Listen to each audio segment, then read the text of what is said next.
আমার প্রিয় ছাত্রছাত্রী যারা সেমিস্টার 6-এ বেঙ্গলি অনার্স নিয়ে পড়ছো, আজকে তোমাদের জন্য আর একটা ভিডিও নিয়ে এলাম।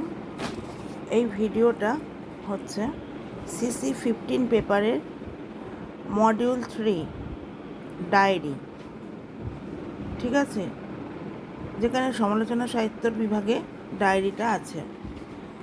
দেখো, আমরা সেমিস্টার 2-তে বেঙ্গলি সেক পেপারের ডায়েরি পড়েছিলাম, তো সেই ডায়েরি আর এই ডায়েরি একটু তফাৎ। ডায়েরির তফাৎ হয় না, প্রশ্নর প্যাটার্ন, প্রাসঙ্গিকতা এগুলোর একটু ফারাক। কেন, ওটা ছিল সেক পেপারে আর এটা তোমাদের একদম মেন পেপার, আর ওটা ধরো তোমাদের ফার্স্ট ইয়ার আর এটা তোমাদের থার্ড ইয়ার। তাহলে বুঝতে পারছো এই ডায়েরির গুরুত্ব কতখানি। দেখো, প্রশ্নটা এরকম আসতে পারে: ডায়েরি কখন সাহিত্যের মর্যাদা লাভ করে সে বিষয়ে আলোচনা করো এবং একটি সার্থক ডায়েরি ধর্মী রচনার পরিচয় দাও। ডায়েরি ধর্মী বলেছে কিন্তু, ঠিক আছে। দেখো, এখনও মার্কেটে কিন্তু সেভাবে সেমিস্টার 6-এর বই অ্যাভেলেবেল নেই, CC15 পেপারের বই তো নেই, তো তার জন্য তোমাদের টেক্সট পড়তে হবে। এইবার এইটুকু সময়ের মধ্যে টেক্সট পড়ে এতটা সিলেবাস কভার করা খুব একটা সোজা ব্যাপার নয়।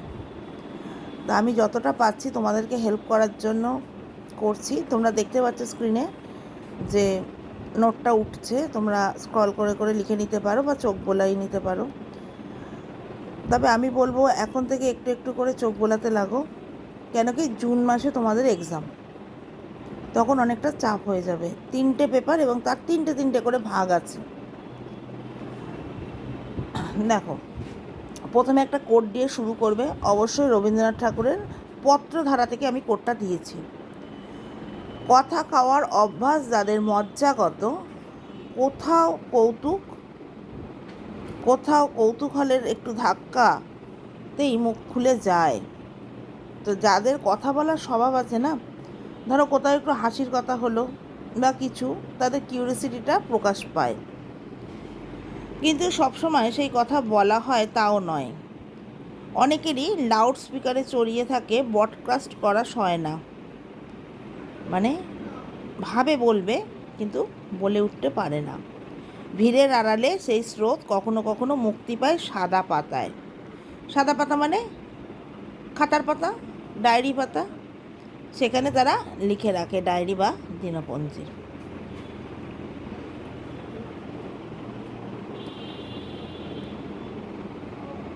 দেখো, এইবারে একান্ত ব্যক্তিগত স্মৃতিতে ধরা লিখলে এবার ডায়েরি বা যে সাধারণ বৈশিষ্ট্যগুলি দেখা যায়।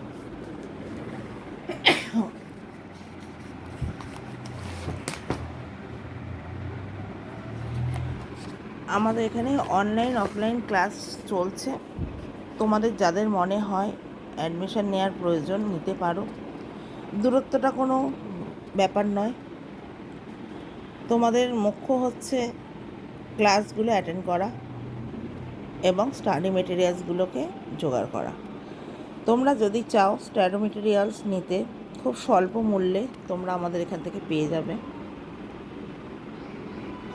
একটু ধরে ধরে লিখে নাও, আমি পুরোটার বলছি না। দেখো, স্যামুয়েল পেপি এই নামটা কিন্তু অবশ্যই দেবে, ঠিক আছে।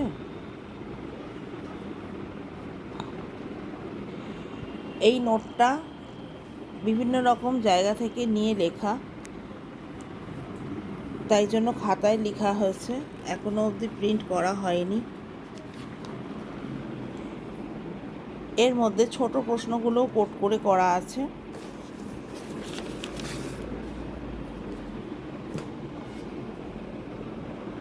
দেখো,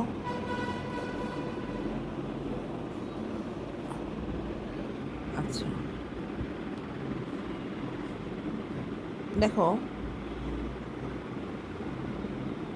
একটা ডায়েরি দিয়েছি। কালিদাস নাগ জানাচ্ছেন, প্রকৃতির প্রতিশোধকে নতুন নাম দিয়ে প্রায় নতুন করে যে নাটিকা রবীন্দ্রনাথ লিখেছেন তা শুনিয়েছেন, কিছু নতুন গানও শুনিয়েছেন। এগুলো ডায়েরিতে উনি লিখে রাখতেন।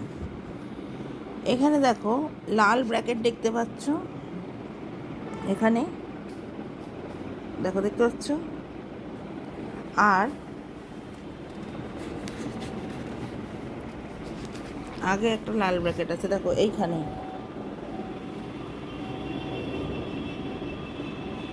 ঠিক আছে?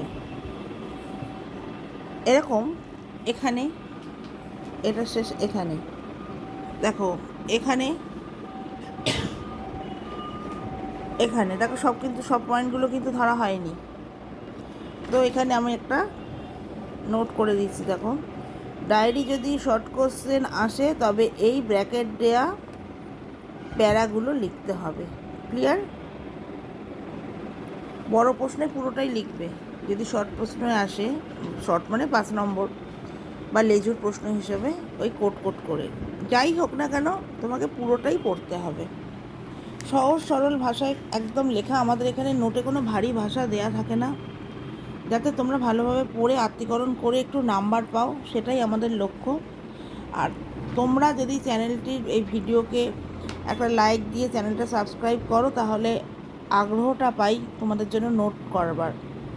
পরবর্তীতে ইচ্ছা আছে ভ্রমণ সাহিত্য এবং রম্য রচনা নিয়ে আসব।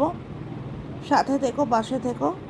বিয়েবাড়ির মরশুম চলছে, মজা করো সব দিক বজায় রেখে। ঠিক আছে, রাখছি। Thank you.